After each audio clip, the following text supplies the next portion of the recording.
Entonces toda la multitud cayó, y oyendo a Bernabé y a Pablo que contaban cuán grandes señales y maravillas había hecho Dios por medio de ellos en los gentiles. Y cuando ellos callaron, Jacobo respondió diciendo: varones hermanos, oídme. Simón ha contado cómo Dios visitó por primera vez a los gentiles para tomar de ellos pueblo para su nombre. Y con esto concuerdan las palabras de los profetas, como está escrito: después de esto volveré y reedificaré el tabernáculo de David que está caído, y repararé sus ruinas y lo volveré a levantar, para que el resto de los hombres busquen al Señor, y todos los gentiles sobre los cuales es invocado mi nombre, dice el Señor, que hace conocer a todo desde tiempos antiguos, por lo cual yo juzgo que no se inquiete a los gentiles que se convierten a Dios, sino que se les escriba que se aparten de las contaminaciones de los ídolos, de fornicación, de ahogado y de sangre, porque Moisés desde tiempos antiguos tiene en cada ciudad quien lo predique en las sinagogas, donde es leído cada día de reposo. Entonces pareció bien a los apóstoles y a los ancianos con toda la iglesia elegir de entre ellos varones y enviarlos a Antioquía con Pablo y Bernabé, a Judas que tenía por sobrenombre Barsabás, y así las varones principales entre los hermanos, y escribir por conducto de ellos, los apóstoles y los ancianos y los hermanos, a los hermanos de entre los gentiles que estaban en Antioquía, en Siria y en Cilicia, salud, por cuanto hemos oído que algunos han salido de vosotros, a los cuales no dimos orden, os ha inquietado con palabras perturbando vuestras almas, mandando circuncidaros y guardar la ley. Nos ha parecido bien, habiendo llegado a un acuerdo, elegir varones y enviarlos a vosotros con nuestro amado Bernabé y Pablo, hombres que han puesto su vida por el nombre de nuestro Señor Jesucristo. Así que enviamos a Judas y a Silas, los cuales también de palabra os harán saber lo mismo, porque ha parecido bien al Espíritu Santo y a nosotros no imponeros ninguna carga más que cosas necesarias, que os abstengáis de lo sacrificado a los ídolos, de sangre, de ahogado y de fornicación, de los cuales cosas si os guardareis, bien haréis, pasada bien. Amén. Tome su asiento, por favor.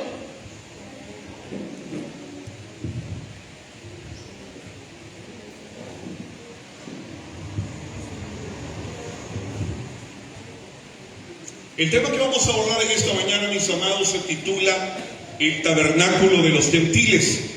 ¿Sabe que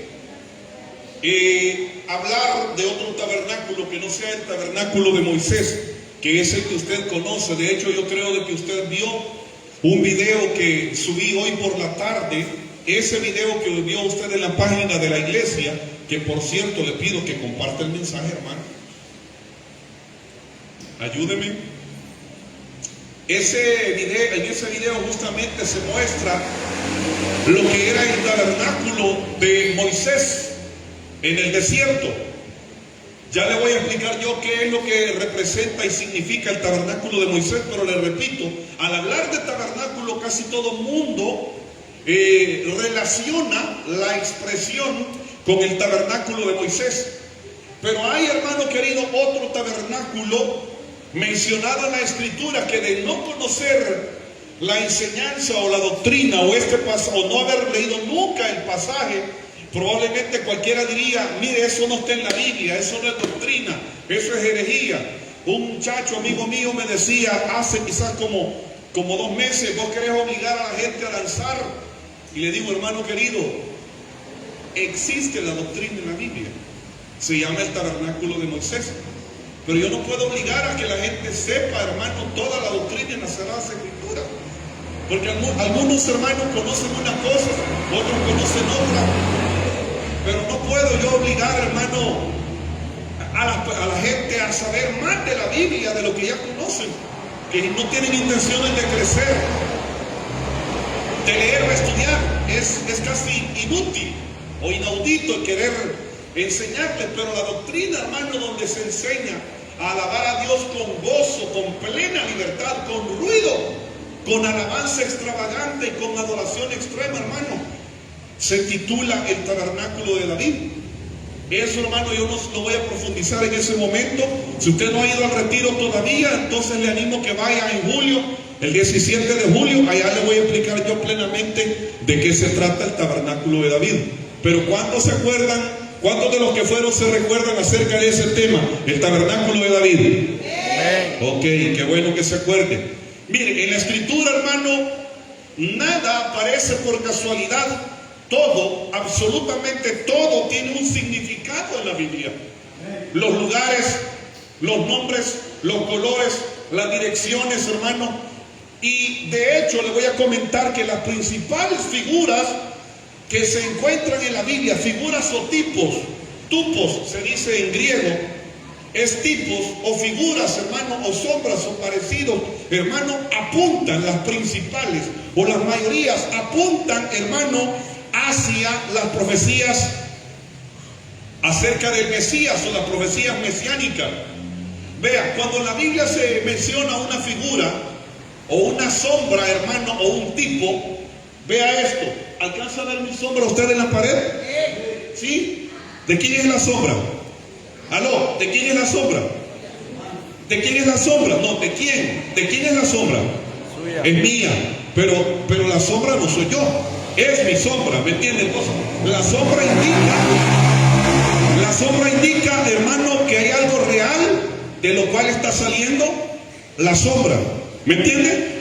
Entonces en la Biblia, hermano, hay una serie de sombras, figuras o tipos, hermano, que solamente lanzan, hermano, que le digo, que se muestran en la Biblia, pero que, hermano, nos dan a entender, o con lo cual nosotros podemos entender, hermano, que existen cosas reales, hermano, en la eternidad, esperando que en algún momento, tarde o temprano, se tienen que cumplir o se están cumpliendo, hermano. Y por esa razón, justamente en esta hora le voy a enseñar un poquitito acerca de las sombras o de las figuras en las Sagradas Escrituras. Por ejemplo, figuras o sombras acerca del Mesías o acerca del Señor Jesucristo. Tenemos, por ejemplo, Adán. La Biblia dice que Adán, hermano, es figura de Cristo. ¿Por qué? Porque, hermano, al Señor Jesucristo se le llama el postrer Adán o el último Adán en las Sagradas Escrituras. El árbol de la vida, hermano, también es una sombra figura del Señor Jesucristo. Solo que de Él, hermano, sí verdaderamente hemos comido, hermano, el fruto de la vida. Hemos comido su palabra. La palabra que produce en nosotros vida eterna. Amén. Hermano, el arca de Noé, donde, hermano, 8 personas se salvaron y donde las demás personas, hermano, en este mundo no quisieron salvarse o refugiarse. Esa arca representa, hermano, al Señor Jesucristo, el único medio de escape que el mundo tiene para salvarse de la ira de Dios y del juicio de Dios. ¿Se acuerda de José en Egipto? José es también, hermano, una figura o sombra del Señor Jesús. La Biblia dice que José fue despreciado por sus hermanos, y que luego este mismo José tuvo que ser, hermano, el salvador de sus propios hermanos. Si usted revisa la Escritura, usted se dará cuenta en el libro de Juan, en el capítulo 6 en adelante, que la Biblia dice que los hermanos del Señor Jesús no creían en Él, sino que lo rechazaban. Pero al final, hermano, el Señor Jesucristo, que es nuestro hermano mayor, ha venido a hacer salvación para nosotros. Amén. Hermano, también se acuerda usted de que la noche antes de salir, hermano, de escapar o de huir, los hebreos, hermano, de Egipto se comieron un corderito. Mataron un corderito cada uno en su propia casa, derramaron la sangre del corderito. ¿Se acuerda? Ese cordero, hermano, es una figura de la venida del Señor Jesucristo, quien derramó su sangre para que usted y yo, hermano, no fuéramos ejecutados en juicio. Pregunto, ¿cuántos han pasado por la sangre de Jesucristo? Por esa razón la palabra de Dios dice que el que cree en el Señor Jesús, dice, no vendrá a condenación. Amén. Luego tenemos otra figura, el maná. La Biblia dice que el Señor Jesús es el pan vivo que descendió del cielo y que alimentó a los hebreos. Solo que en el caso, hermano, nosotros no comimos las hojuelas azucaradas que tenían sabor, hermano, a cornflakes, porque en realidad eso era unas cositas, hermano, azucaradas que caían del cielo, la gente las recogía y tenían un sabor suave, hermano, como el cornflakes. Pero en el caso, hermano, nosotros nos hemos comido a Cristo, y de hecho en cada Santa Cena nosotros simbólicamente comemos su carne y bebemos su sangre. Amén. Luego, hermano, el velo del templo también representa a Cristo. ¿Por qué? Porque la palabra dice, hermano, que cuando el velo del templo, hermano, se rompió, óigame, dice de que a partir de ese momento, hermano, hubo entrada para que no solamente los sacerdotes pudieran entrar en el lugar santísimo, sino absolutamente todos los hombres. Bueno, ahora que nosotros hemos creído en Cristo, hermano, tenemos entrada no solamente al lugar santo, sino al reino de los cielos, hermano, donde está nuestra morada, donde está nuestra patria celestial, y donde pronto al final, a la voz de la final trompeta, usted y yo vamos a irnos con el Señor. Amén. También, hermano, ¿se acuerda usted del arca del testimonio? Hermano, había sobre el arca una tapadera que tenía 12 querubines con las alas extendidas, y en el centro había algo que se llamaba propiciatorio. En ese propiciatorio, una vez al año se derramaba la sangre del cordero, y lo que se hacía, ese rito que se hacía, hermano, ahí en el propiciatorio, exactamente entre los dos querubines de oro, hermano, que entrelazaban sus alas, ahí se derramaba la sangre. Y ese acto permitía que el pueblo de Israel fuera, hermano, perdonado de sus pecados durante ese año siguiente. Hermano querido, al igual que usted y yo, hermano, recibimos la sangre de Cristo, pero usted y yo no hemos sido perdonados por un año de pecado, porque esto, hermano, no es una bula papal, no es un perdón que usted puede comprar con dinero. Usted le entregó su vida a Cristo, hermano querido, y el Señor ha pagado el precio y le ha perdonado sus pecados eternamente y para siempre. Asimismo, hermano querido, el candelero de oro que estaba dentro del tabernáculo, bueno, en realidad podría explicarle todo, hermano. El lavacro de bronce que estaba ahí representa a Cristo. El altar, hermano, del sacrificio donde se quemaban los animales representa a Cristo. No tengo tiempo de explicarle todo, hermano. Los panes de la proposición que estaban a la derecha también representan a Cristo. Hermano, a la izquierda, dentro del lugar santo, había una menorá, un candelero de 7 brazos. Representa a Cristo, porque, hermano, el lugar santo era iluminado solamente por esa lámpara de 7 brazos. Y la Biblia dice, hermano, que el Señor Jesús es la luz del mundo. Nosotros hemos sido iluminados por Él. Luego, hermano, en la parte delantera había algo que se llamaba el altar del incienso. Y el incienso, hermano, óigame, representa, dice el libro de Apocalipsis, las oraciones de los santos. ¿Sabía usted que cuando usted ora, cuando usted ayuna, cuando usted viene, hermano, a orar aquí al templo? Por cierto, guerreros y guerreras, tenemos, hermano, tiempo de intercesión el sábado acá. Ya tenemos varios sábados, así que para que se entrene, hermano, y se afile un poquitito, y para que suelte las cargas diabólicas que anda cargando, este sábado lo esperamos acá. Si no puede venir, hermano, las 3 horas, por lo menos venga 1 hora, media hora, pero vengamos a clamar, hermano, y a cachetear al diablo que deje de estar jugando con su vida. Amén. El comercial es gratis, hermano, ahí me disculpa.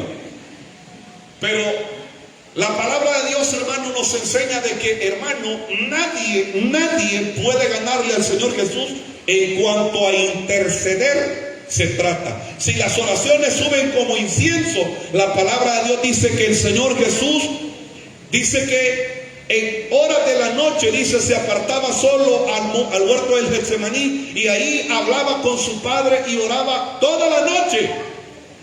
Y muchas veces cuando no lo hacía de noche, dice que se levantaba de madrugada y hablaba con su padre e intercedía.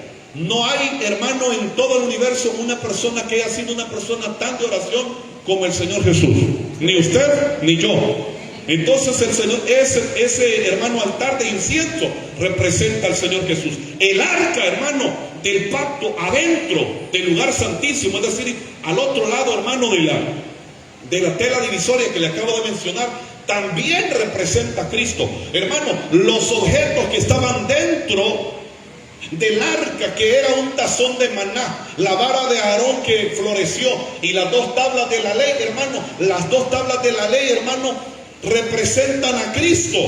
La vara de Aarón representa a Cristo en su resurrección, porque una vara seca y muerta, dice la palabra, que reverdeció.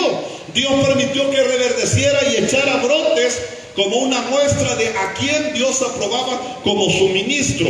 Amén. Eso representa la resurrección de Cristo. Y el tazón de maná, hermano, que todavía existe hasta el día de hoy. Y solamente los rabinos más ancianos en Israel saben dónde el arca, hermano, del pacto está escondida y está guardada, y no pueden revelarlo a cualquiera, porque sus enemigos buscarían y lo destruirían. Porque de hecho, cuando se construye el tercer templo, hermano querido, ya muy pronto no pueden utilizar una réplica o una copia del arca del pacto. Tiene que ser exactamente la misma, no puede ser otra. Amén. Amén. Pero ese dato histórico, hermano, le repito, es gratis. Ahí no cabía, pero se lo incluí. Todo eso, hermano, absolutamente eso, hermano, y cientos y cientos y cientos de figuras en la Escritura, hermano, representan a la persona del Señor Jesucristo. Vamos, hermanos, en este momento a tomar tiempo rápidamente para hablar acerca del tabernáculo de Moisés, porque justamente una figura del Señor Jesucristo es, hermano, una pequeña tienda de pieles y de maderas que se construyó en medio del desierto cuando Israel, hermano, iba rumbo a Canaán.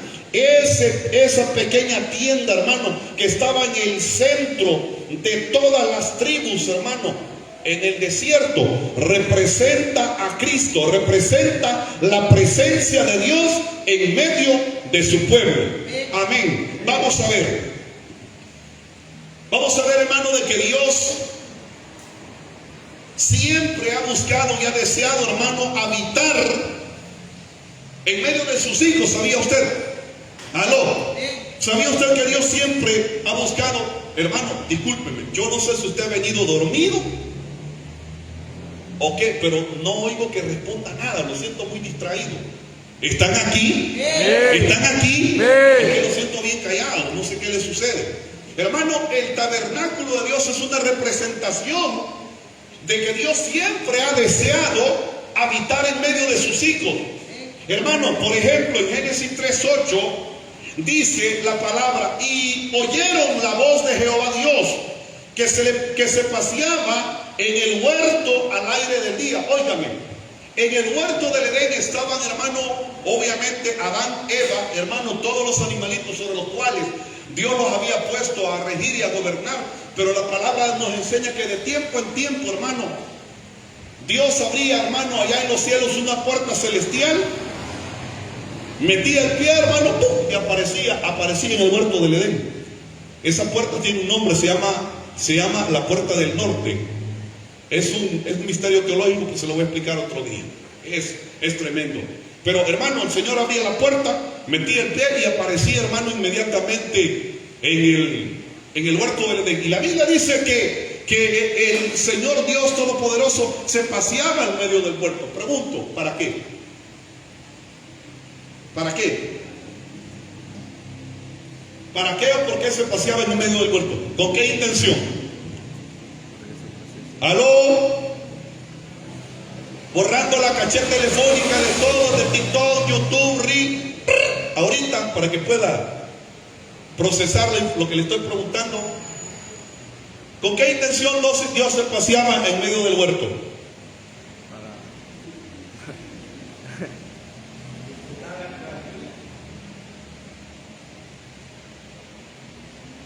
Nada, no se le ocurre nada, hermano. Wow, para estar con sus hijos, hermano. ¿Cuántos tienen hijos? Bueno, la hermana ya tiene 2 muñecas grandes y una chiquitorra que anda por ahí. Hermano, le voy a confesar, si yo, hermano, fuera millonario, yo tuviera 100 hijos. Bueno, no yo, ¿verdad? Pero mire, a mí me encantan los niños. A mí me encantan los niños, hermano. Si usted se ve que yo los agarro, les jalo los cachetes, los apapacho y todo, a mí me fascinan los niños. A mí me encantan los niños, hermano. O sea, para mí es algo agradable, le repito. Yo quisiera no envejecer y quisiera tener dinero para tener tantos hijos como pudiera tener. Pero a mí me encantan los niños. De hecho, le digo, el mayor disfrute o deleite de un padre y de una madre cuando tiene niños de 1, 2, 3 años son sus hijos. O óigame, Dios no quería jugar, hermano, ni con galaxias, ni con nebulosas, hermano, ni con estrellas, hermano, ni con planetas, ni hermano, ni con el universo. A Dios le interesaba estar y pasar tiempo con aquellas criaturas que había colocado en un planeta azul que se llamaba Tierra y que había colocado en un lugar que se llamaba Huerto del Edén. A eso descendía cada cierto tiempo, a tener tiempo con sus hijos. ¿Cuántos tienen nietos? ¿No se divierte usted con sus nietos? ¿No los agarra de casualidad? ¿No los agarra todo y se hace loco usted como abuelo o abuela con sus nietos? ¿Cómo no? Usted disfruta a sus nietos. ¿Cómo no? ¿Cómo no? Hermano, a veces vamos a visitar a los hermanos Campos, el hermano Salvador, su esposa, y ellos tienen, que le digo, 3 nietos. Una señorita como de unos 8 o 10 años, ¿verdad, hermano? 8 años. Una niña muy amable, muy preciosa. Una niña que tiene como 2 años, ¿verdad? 3, pero una niña muy educada usted. Muy parlanchina, muy platicona, hermano. Y tienen un tercer bebé, hermano, que un hombre es un bodoquito de carne, es un bodoquito de amor y cariño en la criatura, hermano. Y dan ganas de agarrarlo y pegarle su socón, así, que le salgan los ojos. Es un niño muy lindo, ¿me entiende? Pero óigame, para un padre, una madre o abuelos, no existe mayor amor. ¿Sabe qué es lo que dice la palabra? La palabra de Dios dice que el amor de Dios es para con los hijos de los hombres. A Dios no le interesa pasar tiempo con sus ángeles porque con ellos pasa todo el tiempo. No le interesa pasar con los arcángeles, querubines o serafines porque con ellos pasa todo el tiempo. A Dios le interesa, hermano, tener armonía, comunión, tiempo con los hijos de los hombres. Porque la palabra de Dios dice que el hombre y la mujer es la corona de la creación de Dios. ¿Qué es lo que eso significa? Hermano, que aunque los ángeles tengan mayores capacidades que usted y que yo, la Biblia nos enseña, hermano, que el hombre, el ser humano, ha recibido mayor gracia. Y Dios dice, hermano, que aunque nos hizo un poco menor que los ángeles, pero que nos ha coronado de favores y misericordia por encima de las huestes angelicales. Usted y yo hemos recibido cosas que los ángeles nunca van a recibir. Es más, la iglesia de Cristo no está compuesta de ángeles. Está compuesta, hermano, de gordos, flacos, hermano, de feos, guapos, hermano, etcétera, etcétera, que somos usted y yo. Somos seres humanos imperfectos. Dios así quiso, hermano. ¿Qué le vamos a hacer? ¿Me entiende? Éxodo 29:45 dice: habitaré entre los israelitas y seré su Dios. Sabrán que yo soy el Señor su Dios, que los saqué de Egipto para habitar entre ellos. Yo soy el Señor su Dios. El anhelo de Dios, hermano, es habitar en medio de sus hijos. Nosotros, hermano, los humanos tenemos, hermano, una extraña actitud, medio payasa y bayuca, hermano. Que cuando nosotros, y de hecho hay un dicho que dice que el que se casa quiere. Está bien, Está bien, un hijo o una hija tienen que ser independientes, hermano. Cuando se casan, eso no se quita. Pero ¿por qué mandar al carajo a los padres? ¿Por qué apartarlos de nuestra vida? ¿Por qué olvidarnos de ellos? ¿Por qué? ¿Por qué? Si ellos dieron lo mejor de su vida, ellos gastaron sus fuerzas, hermano, por amor de nosotros, cuando nosotros no podíamos valernos por nuestra propia cuenta. ¿Por qué? ¿Me entienden? Entonces, hermano, ¿sabe qué era lo que hacían los hebreos, hermano, en el antiguo tiempo? Hermano, papá, el amo de casa, el papá, tenía, hermano, era dueño de tierras. Cualquier hebreo era dueño de tierras, hermano. Entonces lo que sucedía es que a medida, hermano, que la familia iba creciendo, el papá decía, bueno, a ti te toca esa parte, ahí construir la casa, y a ti te toca ahí construir la casa, y a ti te toca allá construir la casa, hermano. Óigame, la tierra que ella se iba llenando de casas, de casas, iban naciendo nietos, bisnietos, tataranietos, hermano, etcétera, etcétera, y todo aquello se iba llenando de población, hermano. Pero nadie mandaba el carajo a papá ni a mamá, sino que estaban en comunión con él. Pues igual Dios, hermano, de ninguna forma. Cuando nosotros, hermano, óigame, no le conocíamos, Dios ya deseaba habitar en medio nuestro. Y hoy que le conocemos más todavía, Dios desea habitar con nosotros en todo tiempo. Por esa razón, hermano, óigame, por esa razón Dios le dio una orden a Moisés, y la orden fue esa. Éxodo 25:8, que construyera una tienda de pieles y maderas, que era el tabernáculo en el desierto. ¿Por qué? Le dice, y harán un santuario para mí, y habitaré en medio de ellos. No dice junto, no dice al lado, dice en medio de ellos. Dios, hermano, siempre ha querido ser el centro en la vida de sus hijos. Dios siempre, hermano, ha querido ser el consejero de sus hijos, el que sugiere, el que da consejos sabios, el que provee, ¿me entiende? El que orienta, el que dirige, el que protege, ¿me entiende? Porque le voy a decir una cosa, no me voy a alargar, porque no puedo, pero hermano querido, la razón por la cual la palabra de Dios dice que los enemigos de Israel, hermano, ellos eran un pequeño pueblo atravesando el desierto, pero la razón por la cual los enemigos dice que sentían pavor cuando miraban a ese pueblo nómada atravesando, hermano, y una gran lamparota, hermano, así de como que, ¿cuántos fueron alguna vez a ver a la película Star Wars? Nunca fueron. Perdónenme, huela, solo yo. No conoce la película Star Wars usted, Guerra de las Galaxias. O sea que usted nunca vio cuando Darth Vader y Skywalker sacan una espada láser y comienzan a pelear con una espada láser. Bueno, hermano, hágase la idea de que en medio del desierto la gente nunca había visto, hermano, una lámpara, hermano, que tenía, óigame, que salía desde la tierra, desde el tabernáculo, y llegaba hasta el cielo, hermano, una lamparota que tenía kilómetros y kilómetros de alto, hermano, y daba calor y daba iluminación, hermano, y no solamente eso, daba terror a los enemigos de Israel. Y la palabra de Dios dice que nadie podía hacerle frente, pero la palabra aclara por qué razón nadie podía hacerle frente a Israel, y dice que era porque Dios peleaba por ellos. Ok, eso significa, hermano querido, que cuando usted deja, hermano, que Dios esté con usted, viva en usted, cuando el Señor está con usted, hermano, usted no tiene que andar de chistoso, hermano, peleando con su vecina, usted no tiene que andar, hermano, haciendo rollos. Dios se va a encargar de esos rollos que usted humanamente no puede resolver.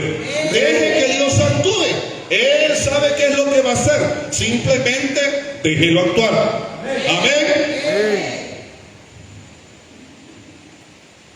Luego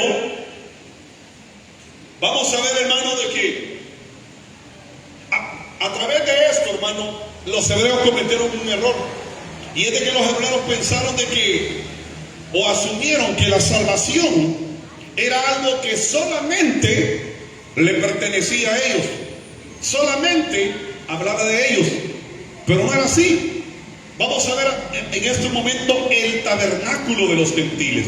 Hermano querido, la salvación no es algo exclusivo de un grupito de personas o de X nación.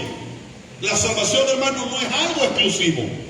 Génesis 12:3 dice, hermano, vamos a ver acá que Dios le hace una promesa a Abraham, el padre de los judíos, el padre de los hebreos y de los musulmanes. Le hace una promesa, pero la promesa, hermano, no era una promesa singular, era una promesa plural.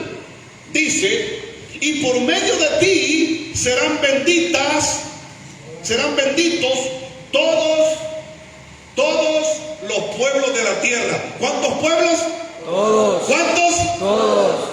Todos es todos. Y esto, hermano, lo repite en Génesis 18:18 y lo repite en Génesis 22:18 una vez más. Luego Salmo 67:1 dice, hermano, que esta, hermano, que le voy a leer es una oración por la salvación de las naciones que David está haciendo. Y dice, que Dios tenga misericordia de nosotros y nos bendiga, que su rostro brille sobre nosotros, para que en la tierra se conozca su camino y entre todas las naciones su salvación. ¿Cuántas naciones? Todas. ¿Cuántas naciones? Todas. Todas. Jeremías 16:19 dice, hermano, que las naciones del mundo conocerán al Señor. Señor, mi fuerza y fortaleza, mi refugio en el día de la aflicción. A ti vendrán las naciones desde los confines de la tierra y dirán, nuestros padres heredaron solo mentiras, cosas vanas en las que no hay provecho. Luego, hermano, Joel 2:28 menciona, hermano, algo que comenzó a cumplirse justamente en los tiempos de la formación de la iglesia primitiva y que persiste y pervive hasta el día de hoy. Vea lo que dice Joel 2:28. Después de esto derramaré mi espíritu sobre toda carne, sus hijos y sus hijas profetizarán, los ancianos tendrán sueños y los jóvenes verán visiones. Dice, incluso sobre los siervos y las siervas derramaré de mi espíritu. Pero si usted observa, la promesa es que derramará su espíritu sobre toda alguna carne, sobre toda carne. Y esto, hermano, involucra, obviamente, no le repito, un grupo específico de personas, no involucra solamente una nación, sino que involucra, hermano, todas las naciones de la tierra. Ahora vamos a ver el cumplimiento. Mateo 1:23. Cuando el ángel, hermano, le anuncia, hermano, que una promesa se va a cumplir. Mateo 1:23 dice, he aquí una virgen concebirá y dará a luz un hijo y llamará su nombre Emmanuel, que traducido es Dios con nosotros. ¿Cómo se llamará? ¿Cómo se llamará la criatura? ¿Y qué significa? Dios con nosotros. ¿Qué significa? Dios con nosotros. Dios caminando en medio de nosotros. Dios habitando en medio de nosotros. Dios actuando con nosotros. Dios relacionándose con nosotros. Dios viviendo con nosotros. Eso significa Emmanuel. Amén. Luego, hermano, Juan 1:14 dice, y aquel verbo fue hecho carne y habitó entre nosotros y vimos su gloria como del unigénito del Padre, lleno de gracia y de verdad. ¿De quién estaban hablando? ¿De quién estaban hablando? Estaban hablando de Cristo, hermano. Esa profecía es justamente una profecía mesiánica.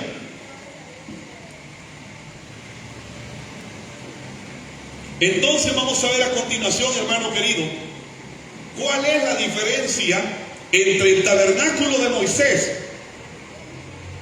y el tabernáculo de los gentiles. Porque resulta, oiga, resulta que el tabernáculo de Moisés era, hermano, un punto de reunión, digámoslo así, si usted lo puede entender, un punto de reunión, hermano, exclusivo para judíos, un punto de reunión exclusivo para hebreos. Pero ahí no cabían, hermano, otro tipo de personas, a no ser que se circuncidaran y aceptaran la fe hebrea. De otra manera no podían participar. ¿Me entiende? Tanto el tabernáculo como el templo de Salomón, hermano, y después que fue destruido el templo de Salomón, el templo de Herodes, hermano, llegaban ahí gentiles, sí, pero para poder participar, hermano, se tenían que convertir a la fe judaica. ¿Me entiende? Entonces, el detalle es, hermano, que Dios no quiere habitar o no ha querido habitar solamente con los judíos. De hecho, hermano querido, el trato, el trato de Dios con Israel es algo que está pausado. ¿Se siguen salvando judíos, sí o no?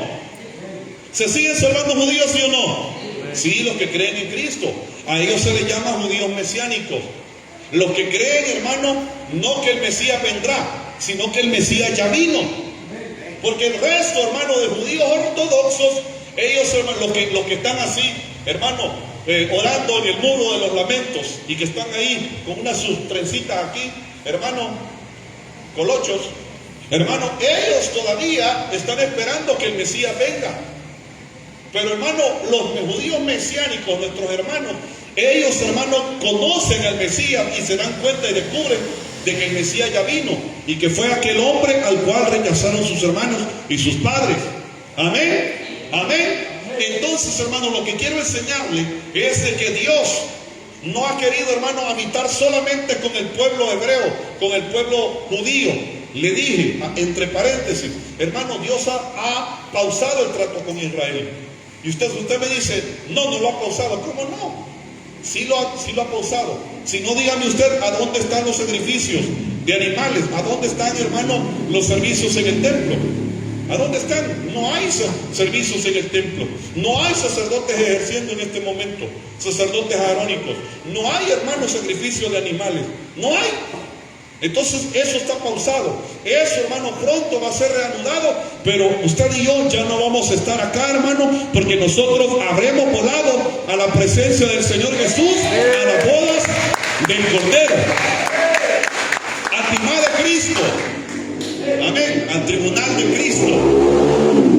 Pero vamos a ver, hermano, de que la casa de los gentiles, de la cual habla el pasaje que menciona aquí Pedro y Bernabé, hermano, porque acá lo menciona como el tabernáculo de David. Pero yo le puse el tabernáculo de los gentiles, porque le repito, hay mucha gente que cree que la salvación es algo exclusiva de los judíos. Los judíos, ellos se siguen creyendo exclusivos. Pero la palabra ya le mostré con bases bíblicas, hermano, de que no, la salvación es para todo ser humano, para todo aquel que crea en Jesucristo, el Hijo de Dios. No importa si es negro, si es chino, si es blanco, hermano, si es azul, si es verde, no importa. Siempre y cuando, hermano, le entregue su corazón a Cristo. Pero vamos a ver, hermano, la diferencia entre el tabernáculo de Moisés, hermano, y el tabernáculo de David. Vamos a ver, el tabernáculo, hermano, de Moisés representaba rituales y leyes que cumplir para poder alcanzar el favor de Dios. Mientras el tabernáculo de David representaba o representa la gracia de ser aceptado sin condición y el poder vivir para Dios sin barreras. Óigame, ahorita le explico. Si usted nunca ha leído, hermano, en el libro de los Reyes, toda la Biblia o todos los libros primero y segunda de Reyes, usted no ha encontrado entonces todavía a donde se menciona el tabernáculo de David. Pero, hermano, lo que sucede es de que, ¿sabe? En los tiempos en el cual, óigame, en los tiempos en el cual el arca del pacto fue capturada por los filisteos y que el arca del pacto, hermano, anduvo para allá y para acá, le cuento, óigame, le cuento, en el templo todavía se hacían ritos, pero no había arca. Se hacían ritos. Llegaba la gente a rezar, orar, lo que usted quiera, pero no había arca. El arca andaba para arriba y para abajo, hermano. Estuvo en la casa de Obed-edom hasta que un día, hermano, David la mandó a traer, hermano, al palacio. Y lo que hizo, hermano, ahí en el palacio fue hacerle como un mini tabernáculo. Y si usted quiere, una champita. Pero, hermano, tenía diferencias marcadas entre, hermano, aquella tiendita que David le construyó al arca, hermano, y el tabernáculo del desierto. Vea, por ejemplo, hermano, en el tabernáculo de Moisés solamente entraba el sumo sacerdote una vez al año. Pero, hermano, en el tabernáculo de David entraban todas las personas, fueran judías o no fueran judías, de cualquier parte del mundo, y no había separación. En el tabernáculo de Moisés, hermano, solamente llegaban judíos. Le repito, pero en el tabernáculo de David entraba todo mundo sin distinción, aunque no fueran sacerdotes. En el tabernáculo de Moisés, hermano, se llevaban ofrendas de animales, pero en el tabernáculo de David, hermano, se llevaban ofrendas de adoración y de alabanza. En el tabernáculo de Moisés, hermanos, se realizaban ritos, hermanos, se quemaban incienso, se quemaban, hermanos, animales, etcétera. Pero en el tabernáculo de David, hermano, el culto, no se sacrificaban animales, ni efas de flor, hermano, ni incienso, sino que la gente llegaba, hermano, y hacía unos cultazos, hermano, pero, no, hombre, la Biblia dice, hermano, y lo lee en su casa. La Biblia dice que David había mandado a capacitar y ensayar, hermano, músicos, cantores. Y dice la Biblia que allí, hermano, no había un culto, hermano, el día miércoles a las 6 de la tarde, y lo teníamos que terminar a las 7:30 para que los hermanos que viven lejos salieran en quinta, hermano, como decían las abuelas y allá en mi pueblo. Y había solamente culto los domingos. No, ahí, hermano, en el tabernáculo de David había, hermano, culto 24 horas al día, 7 días a la semana, 365 días al año. Y le repito, hermano, no eran, hermano, músicos de esos, hermanos, engreídos que se la pican de grandes salsas, hermano, hoy. Porque saben hacer poqué. No, hermano. Esos músicos eran músicos de verdad. Esos músicos eran tremendos, hermano. Esos músicos eran tremenda banda de más de 100 hombres. No, hombre, esos son musicones, hermanos, los tiempos de alabanza, así que la gente, no, hombre, esa gente los disfrutaba usted. Así era, hermano, los cultos de alabanza y de adoración en el tabernáculo de David. En el tabernáculo de Jesús, el Señor esté con vosotros.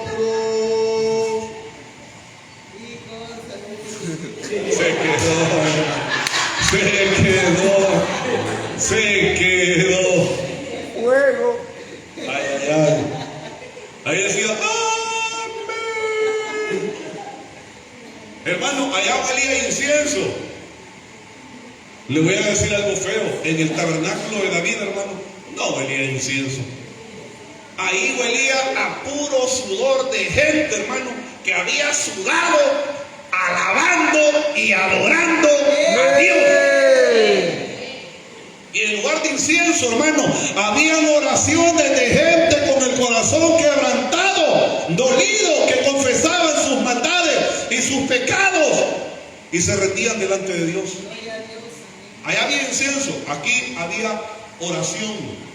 ¿Me entiende? Allá habían figuras, aquí había realidad.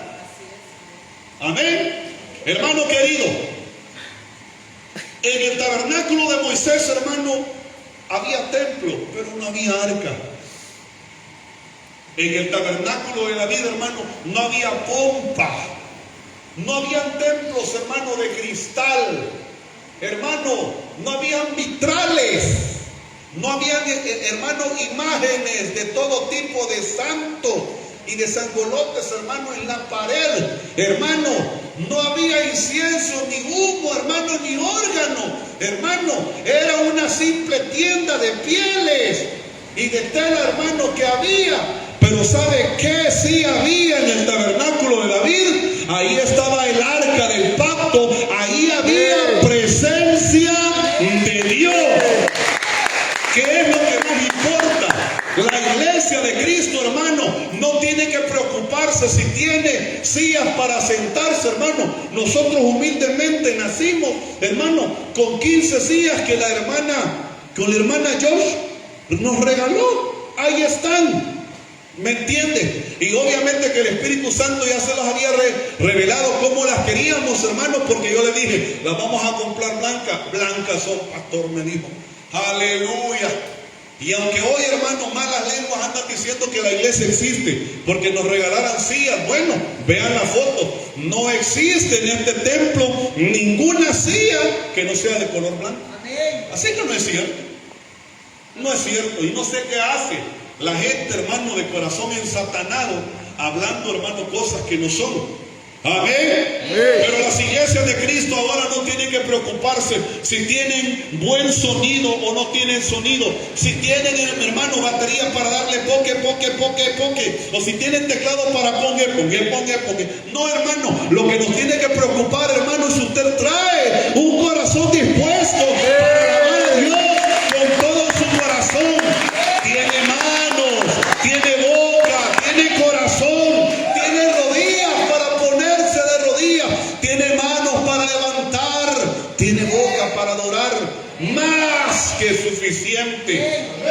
¿Cuál es el lujo, pues? Hermano querido, nosotros particularmente no nos picamos, hermano, no tenemos lujo. Es más, este templo no es nuestro, hermano. ¿Vamos a tener el nuestro? Sí, lo vamos a tener. No lo tenemos, pero lo vamos a tener. Hermano, no nos creemos nada. Simplemente le creemos a Dios. Nada más. Nada más eso. Y las hermanas, ellas, con los que comenzamos, ellas saben. Y los que ahora se han integrado, a todos se les ha dicho lo mismo, hermano. Procuremos buscar a Dios, procure buscar a Dios, procure buscar a Dios, procure buscar a Dios. Hermanos, somos una iglesia de oración. No la andamos, hermano, con el pito y el tamblor, hermano. Oramos en la madrugada, no lo andamos contando a medio mundo. Hermano, tenemos tiempo de ayuno acá. Hermano, si usted viene o no viene, ya es asunto suyo, pero tenemos ayuno en la semana.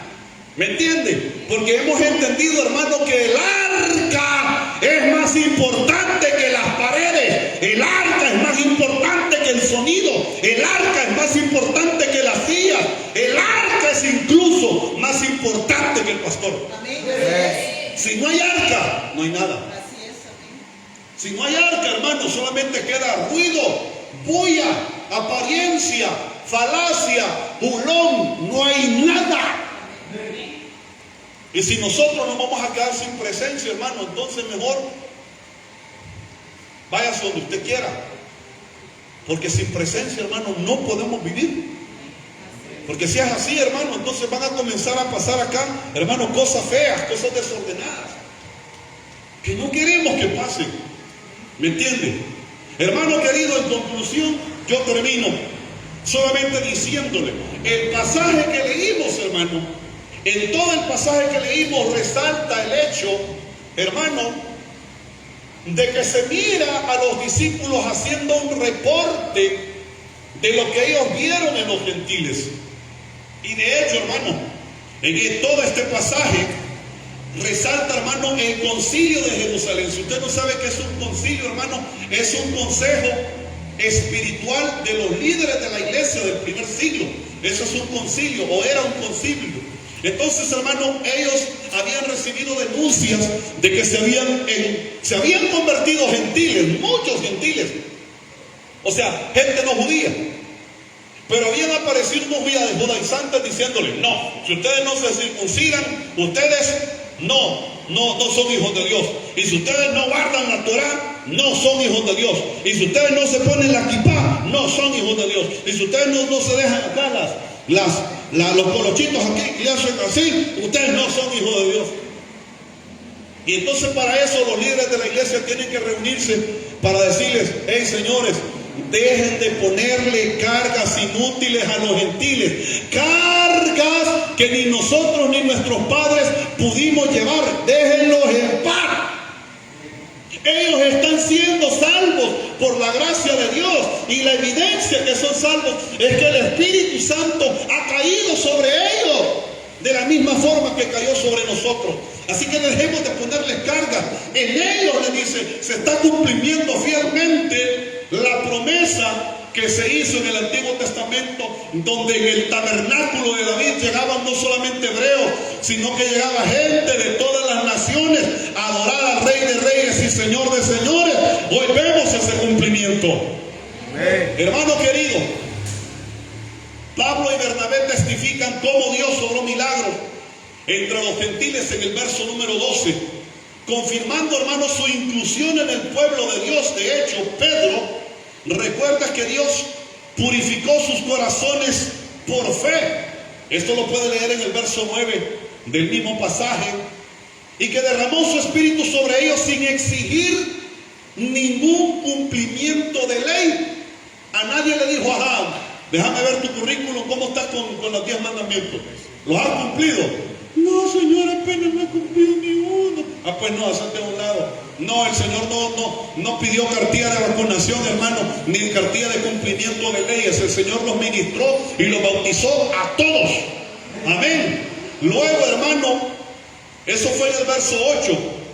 Y ahí mismo dice, por la gracia del Señor somos salvos. En el verso número 11 ya, hermanos, Santiago cierra el debate mencionando a Amós 9:11, donde Dios promete reconstruir el tabernáculo de David para que todas las naciones,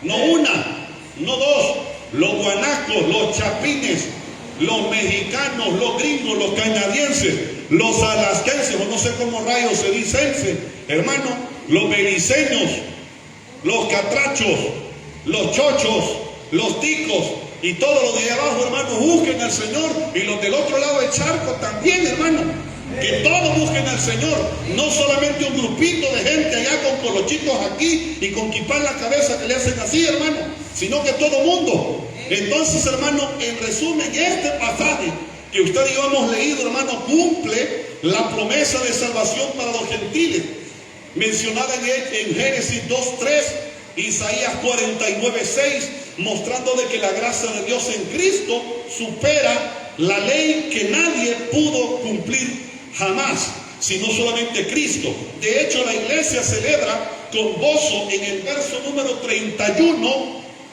al ver de que el evangelio trasciende barreras étnicas, uniendo a judíos y gentiles en un solo pueblo, tal como lo menciona Hechos capítulo 2, verso número 14. Hermano, asimismo el Espíritu Santo derramado sobre todos confirma de que la salvación es para quien crea sin distinción, hermano, según lo menciona Romanos capítulo 1, verso número 16. Así también Hechos 15, hermano, marca un momento de alegría y de libertad, donde la iglesia reconoce de que Dios ha abierto las puertas de su reino a todas las naciones. Póngase de pie.